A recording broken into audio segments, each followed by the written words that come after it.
ભાગવતજીમાં દર્શન કરીએ તો પ્રગટ શ્રીનાથજીના દર્શન થાય.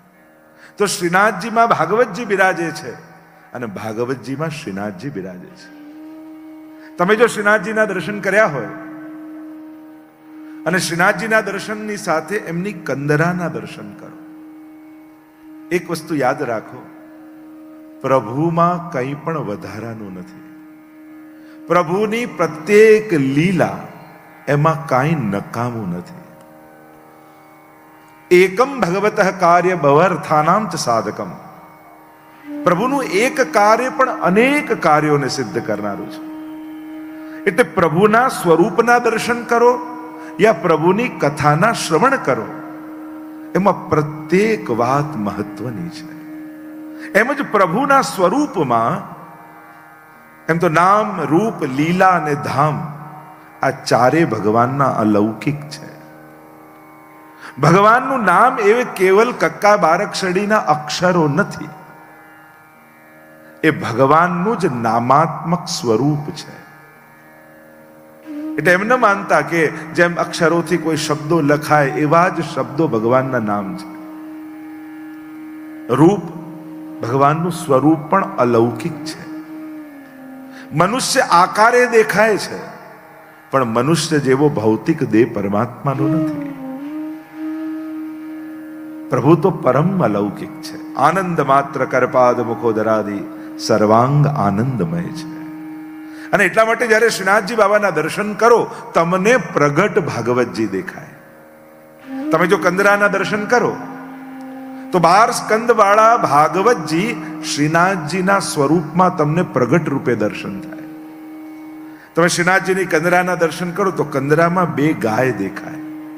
એ છે પ્રથમ સ્કંદ, ધર્મ રૂપ બળદ અને પૃથ્વી રૂપી ગાયનો સંવાદ પ્રથમ સ્કંદમાં આવે છે. અને 2 ગાયના દર્શન કરો તો તમને પ્રથમ સ્કંદ એના દર્શન થાય. તમને પ્રથમ સ્કંદની કથાનું ફળ પ્રાપ્ત થાય શ્રીનાથજીની કંદરામાં રહેલી ગાયને જોવા માત્રથી. શ્રીનાથજીની કંદરામાં મસ્તક ઉપર એક પોપટ બેઠું છે, શુક છે.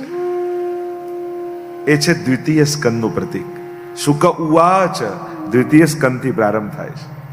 અને એ કંદરામાં ફરતે જે કંદરા છે એમાં શુકના દર્શન કરો, પોપટના દર્શન કરો તો તમને દ્વિતીય સ્કંદની કથાનું ફળ પ્રાપ્ત થાય. શ્રીનાથજીની કંદરામાં એક મુનિ બેઠા છે. તમે જ્યારે દર્શન કરશો શ્રીનાથજીના મંગળાના સ્વરૂપના ચિત્રનું તો એમની જે કંદરા હોય છે ગિરિરાજજીની, એમાં આ બધા ચિહ્નો બિરાજે છે. હવે જ્યારે ધ્યાનથી દર્શન કરશો તમને આ ચિહ્નો દેખાશે. અને ચિહ્નો જોશો તો તમને ભાગવતના એક એક સ્કંધની કથાનું અનુસંધાન થશે. તો એક મુનિ બેઠા છે, એ છે 3જા સ્કંદમાં આવેલા કપિલ ભગવાન, કપિલ મુનિ, જેમને સાંખ્ય શાસ્ત્રનો ઉપદેશ આપ્યો. એ તૃતીય સ્કંદના પ્રતીક રૂપ છે. શ્રીનાથજીની કંદરામાં 2 મુનિ છે બીજા, એ છે 4થા સ્કંદના નર નારાયણ. શ્રીનાથજીની કંદરામાં એક ઘેટાનું ચિહ્ન છે, મેષનું. અને મેષ 12 રાશિઓમાંની પહેલી રાશિ કહેવાય. અને કાલગણના એ 5મ સ્કંદમાં આવે છે, એટલે ઘેટું એ 5મા સ્કંદનું પ્રતીક છે. શ્રીનાથજીની કંદરામાં બીજી 2 ગાયો, એક ગાય ને બીજું વાછરડું છે. ગાય દૂધ પીવડાવતી જાય, વાછરડું દૂધ પીતું જાય અને લાત મારતું જાય, છતાંય માં દૂધ પીવડાવવાનું બંધ નથી કરતી. આ એની પુષ્ટિ છે, આ એની કૃપા છે. અને પુષ્ટિ લીલા છે 6ઠ્ઠો સ્કંદ. એટલે એ 2 ગાય જુઓ એટલે 6ઠ્ઠા સ્કંદનું ફલ મળે. શ્રીનાથજીની કંદરામાં નરસિંહ ભગવાનનું ચિહ્ન છે. શ્રીનાથજીની કંદરાને જ્યારે ધ્યાનથી જોશો તો એક તરફ નરસિંહ ભગવાનનું ચિહ્ન છે અને એ છે 7મા સ્કંદમાં પ્રગટેલા નરસિંહ ભગવાન, એ 7મા સ્કંદનું પ્રતીક છે. શ્રીનાથજીની કંદરામાં એક સર્પનું ચિહ્ન છે, એ 8મા સ્કંદનું પ્રતીક છે. 8મા સ્કંદમાં સમુદ્ર મંથનની કથા આવે છે અને વાસુકી નાગને દોરડું બનાવી મંદરાચલ પર્વત દ્વારા સમુદ્ર મંથન કરવામાં આવ્યું. એ સર્પ એ 8મા સ્કંદનું પ્રતીક છે. શ્રીનાથજીની કંદરામાં નીચે જોશો ને તો 2 મોર છે અને મોર એ નિષ્કામ પ્રાણી છે. 9મો સ્કંદ એ ઈશાનું કથા, ઈશસ અનુગામીનામ કથા, નિષ્કામ ભક્તોની કથા છે. એટલે એ મોર 9મા સ્કંદનું પ્રતીક છે. કંદરામાં મધ્યમાં બિરાજતા શ્રીનાથજી એ નંદસ્ત્વાત્મજ ઉત્પન્ને જાતા લાદો મહામના, સાક્ષાત 10મ સ્કંદમાં પ્રગટેલા ઠાકોરજી છે. અને 10મો સ્કંદ રૂપ છે. શ્રીનાથજી બાબાના ફરતે એક સર્પ છે. એમ કહેવાય કે સમય થાય અને કાચળી ત્યાગે નહીં સાપ તો આંધળો બની જાય. મોહનું મરવું એ જ તો મુક્તિ છે. મોહનું ત્યાગવું એ જ તો મુક્તિ છે. અને એકાદશ સ્કંદ એ મુક્તિ લીલા છે. એટલે ફરતો સર્પ એ એકાદશ સ્કંદનું પ્રતીક છે. અને શ્રીનાથજી બાબાનો ઊંચો ઉઠેલો હાથ જે કંદરામાં છે, જેનાથી પ્રભુ બધાને પોતાના શરણમાં બોલાવી રહ્યા છે, એ છે 12મો સ્કંદ આશ્રય લીલા. આમ શ્રીનાથજી બાબાના દર્શન કરતાની સાથે ભાગવતના 12 સ્કંધોના દર્શન થાય છે. એટલે કે એક વાર શ્રીનાથજીનું દર્શન કરો ને તો આખી ભાગવત કથાનું પુણ્ય પ્રાપ્ત થાય. એવું મહાત્મ્ય શ્રીજીના દર્શનનું છે. અને એમ જ ભાગવતના દર્શન કરો તો એક એક સ્કંદમાં તમને શ્રીનાથજીના એક અંગોનું દર્શન થાય. પહેલા જ મેં સમજાવ્યા હતા, બંને સ્કંદના દર્શન ગઈકાલે આપણે કર્યા. એ પહેલો ને બીજો સ્કંદ એ શ્રીનાથજી બાબાના બંને ચરણારવિંદ છે. ત્રીજો ને ચોથો સ્કંદ બંને બાહુ છે. ગઈકાલે દ્વિતીય સ્કંદ પર કથાને વિરામ આપણે આપી હતી. આજે લાંબી યાત્રા છે, સીધા કથામાં પ્રવેશ કરીએ. દશવિધ લીલાઓનું વર્ણન કર્યું હતું સુખદેવજીએ. અત્ર સર્ગો વિસર્ગશ્ચ સ્થાનમ પોષણ મૂતય મનવંતરેશાનું કથા નિરોધો મુક્તિરાશ્રય. સર્ગ લીલાથી લઈને આશ્રય લીલા સુધીનું વર્ણન ત્રીજા સ્કંદથી લઈ 12મા સ્કંદમાં કરવામાં આવ્યું. શ્રીમદ ભાગવત એ મહાપુરાણ છે. પુરાણમાં 5 લક્ષણ હોય, મહાપુરાણમાં 10 લક્ષણ હોય. પ્રવેશ કરીએ તૃતીય સ્કંદની કથામાં. સર્ગ લીલા. અશરીર પ્રભુનું શરીર સ્વીકાર એ સર્ગ છે. સર્જનમ સર્ગ. આ જે કાંઈ પણ સર્જિત દેખાય છે એ પરમાત્મા દ્વારા સર્જિત છે. 2 પ્રકારના સર્ગ બતાવ્યા, દૈવી સર્ગ અને આસુરી સર્ગ. બંધ સૃષ્ટિ અને મુક્ત સૃષ્ટિ. બંને પ્રકારના સર્જન ભગવાનના જ છે. એટલે એક વસ્તુ યાદ રાખવી, આ દુનિયામાં ક્યારે બધા જ બગડી નહીં જાય અને આ દુનિયામાં ક્યારે બધા જ સુધરી પણ નહીં જાય. બંને પ્રકારના સર્ગ છે જ. શ્રી મહાપ્રભુજીનો એક ગ્રંથ છે પુષ્ટિ પ્રવાહ મર્યાદા ભેદ, 16 ગ્રંથમાંનો. એમાં 3 પ્રકારની સૃષ્ટિ મહાપ્રભુજી બતાવે છે. ભગવાનના જ અંશ બધા છે, પણ ભગવાને બધાને જુદા જુદા અંગમાંથી પ્રગટ કર્યા છે. એમ એ ગ્રંથમાં મહાપ્રભુજી સમજાવે છે. મનમાંથી પ્રગટ કર્યા એ પ્રવાહી સૃષ્ટિ છે. જેમ કે ને મારા તો મનમાં આવી રીતે કરું તો માનવું એ ભગવાનના મનમાંથી પ્રગટ થયા છે. જે સંસારને ચલાવવા માટે જ ભગવાને પ્રગટાવ્યા છે. એને ગમે તેટલા લોજિક આપો, એને ગમે તેવી વાત કરો, પણ એને ભગવાનમાં શ્રદ્ધા ન આવે. એને સંસાર આસક્તિ એની છૂટે જ નહીં.